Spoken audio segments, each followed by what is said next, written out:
Prodi Hukum Ekonomi Syariah. Di sini saya akan menganalisis tentang ideologi dan permasalahan-permasalahan yang timbul di Indonesia tentang ideologi.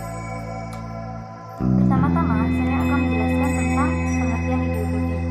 Ideologi adalah kumpulan gagasan-gagasan, ide-ide, keyakinan-keyakinan yang menyeluruh dan sistematis, yang menyangkut berbagai bidang kehidupan manusia. Notonegoro, bagaimana dikutip oleh Kailan, mengemukakan bahwa ideologi negara berarti cita-cita negara atau cita-cita yang menjadi dasar bagi suatu sistem kenegaraan untuk seluruh rakyat dan bangsa yang bersangkutan pada hakikatnya merupakan akses kerohanian yang antara lain memiliki dua ciri. Yang pertama, mempunyai derajat yang tertinggi sebagai nilai hidup berbangsa dan kenegaraan. Yang kedua, mewujudkan suatu akses kerohanian, pandangan dunia, pedoman dunia, pegangan dunia yang dipelihara, dikembangkan, diamalkan, dilestarikan kepada generasi berikutnya, diperjuangkan dan dipertahankan dengan kesediaan berkorban. Ideologi merupakan cerminan cara berpikir orang atau masyarakat yang sekaligus membentuk orang atau masyarakat itu menuju cita-citanya. Ideologi merupakan sesuatu yang dihayati menjadi suatu keyakinan, ataupun ideologi merupakan suatu pilihan yang jelas membawa komitmen keterikatan untuk mewujudkannya semakin mendalam kesadaran ideologis, maka akan semakin tinggi pula komitmennya untuk melaksanakannya. Komitmen itu tercermin dalam sikap seseorang yang meyakini ideologinya sebagai ketentuan yang mengikat yang harus ditaati dalam kehidupannya, baik dalam kehidupan pribadi ataupun masyarakat. Ideologi menunjukkan seperangkat nilai yang bersifat menyeluruh dan mendalam, dimiliki dan dipegang oleh seseorang atau suatu masyarakat sebagai wawasan atau pandangan hidup mereka.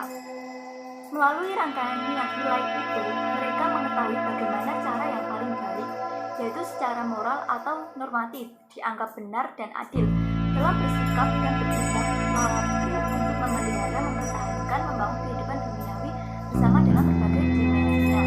Pengertian yang demikian itu juga dapat dikembangkan untuk masyarakat yang lebih luas, yaitu masyarakat besar. Lalu, permasalahan-permasalahan yang muncul di Indonesia yang sedang hangat itu, Sekretaris Jenderal Partai Gerindra Ahmad Muzani menyatakan kader Gerindra tidak bisa diberhenti dan merasa lelah untuk terus memperjuangkan Ketua Umum Partai Gerindra Prabowo Subianto menjadi presiden pada pemilu 2024 mendatang. Muzani mengatakan menjadikan Prabowo sebagai presiden adalah ideologi Partai Gerindra karena dia yakin Prabowo mampu membawa nasib yang lebih baik bagi rakyat Indonesia dan kemakmuran yang merata. Dikutip dari siaran Jumat 15 April 2022, yaitu menjadikan Prabowo sebagai presiden adalah ideologi kami. Mengapa? Karena kesejahteraan, keadilan, kemajuan, kemerdekaan, kehormatan bangsa dan negara Indonesia yang kami yakini dapat terwujud jika Prabowo menjadi presiden, kata Muzani dalam rapat koordinasi Partai Gerindra. Muzani mengatakan, sebagai Menteri Pertahanan, Prabowo telah berupaya meningkatkan diplomasi pertahanan Indonesia agar lebih kredibel dan diterima dunia internasional.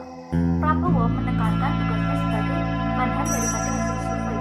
Menurut Muzani, saat ini dunia telah menghargai dan menghormati Indonesia sebagai negara besar, baik di forum internasional maupun regional.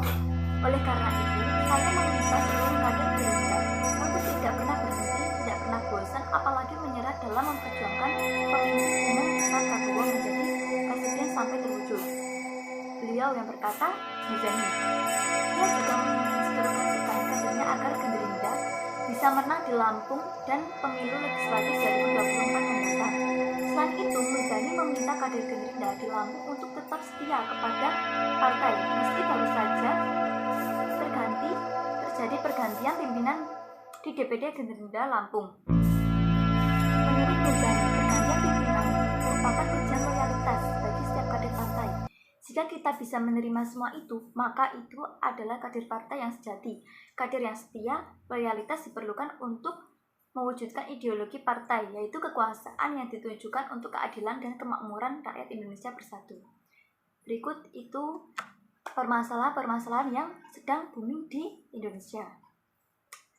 Sekian dari saya. Wassalamualaikum warahmatullahi wabarakatuh.